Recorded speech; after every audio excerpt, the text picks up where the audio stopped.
and welcome to Get Kids Cooking Cook in a Box Module 4 Pear and Cinnamon Muffins. As the teacher, the first thing you'll need to do before your class is have a read through our setup guide to help you with the cooking class, and you can all watch this video together.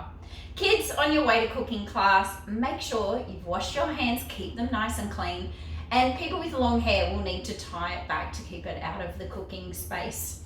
You can give all of your tables, either in your hall or wherever you're cooking, a good wipe down with the antibacterial wipes or some paper towel and spray and wipe, and you're ready for cooking.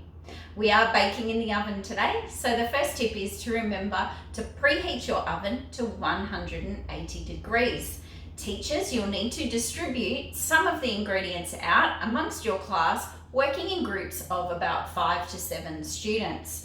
The first thing you'll need to do is open the tin using the tin opener in your kitchen cart for the slices of pears, drain them off, just like I have, into a container or a bowl. Get the juice off, that's step one.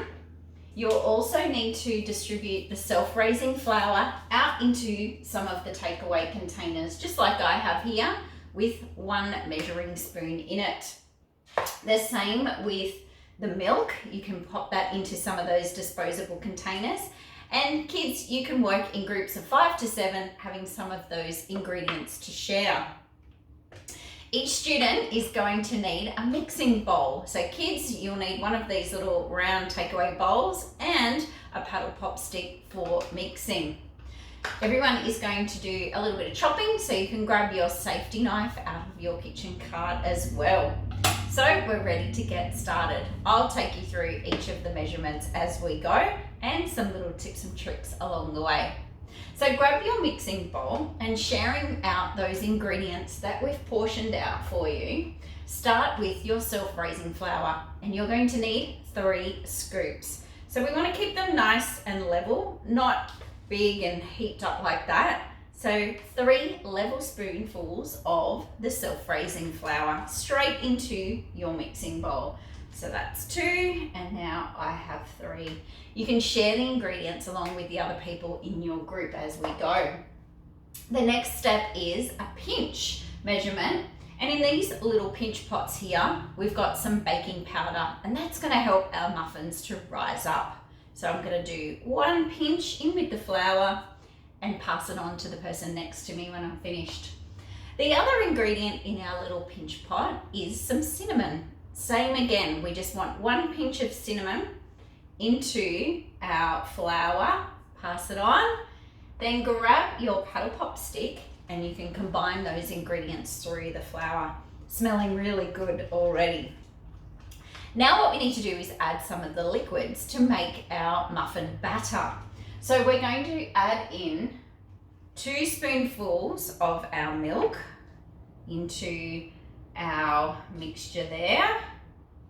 And we've got in these little bottles here some olive oil. And what we need to do, we're not going to empty all of that into one person's muffin because we're all making 1 each today. We just need a little drizzle. So I'm going to hold it over, give it a squeeze, and put a few drops or a little drizzle into our batter and give it a mix just like this. Now at the moment it will look a little bit dry because we need to add in our pear. Okay, so the teacher should have drained off now all of those pears out of the tin, and each student needs a slice of pear. If your tin was pear halves, you can just cut those halves into 3 pieces. So everyone needs a nice little slice like that.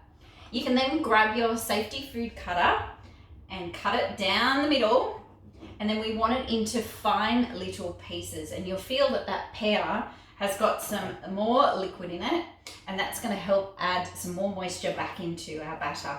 So using your little knife, chop up the pear, add that in to your little bowl like this, and the final ingredient we're going to add, this is a little bit of a sweet treat today. We've got these little sugar sachets. So you can tear off the top, make sure the rubbish goes in the bin and not into your mixture, and you can tip, it's a teaspoon of sugar into your mixture there. And fun time is now the mixing. So make sure you get all of that pear mixed in. We don't want to see any dry, lumpy flour bits.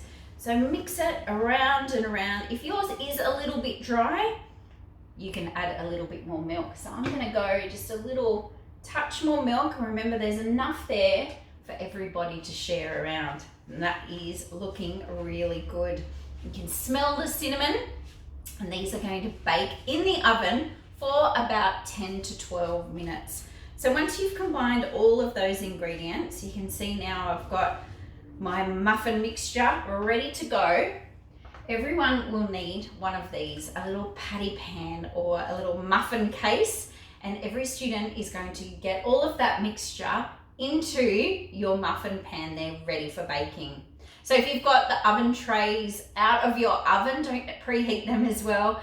These are going to stand up nicely and bake on those oven trays as well. So I'm going to get my muffin mixture into my muffin case here to show you guys. That's it. The pear and all of that mixture in the top there. Put that little bit in, and you can see now it's come up nicely over the top. These are going to bake, as I said, for 10 to 12 minutes until they're nice and golden. They will rise up over the top, and they are super yummy and warm when you eat them straight out of the oven. So while these are baking in the oven, kids, you can be cleaning up.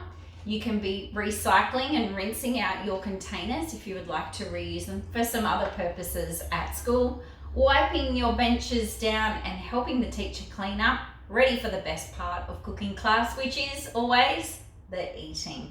So guys, we hope you enjoy our pear and cinnamon muffins with our Cook in a Box module. So happy cooking from Get Kids Cooking. Enjoy!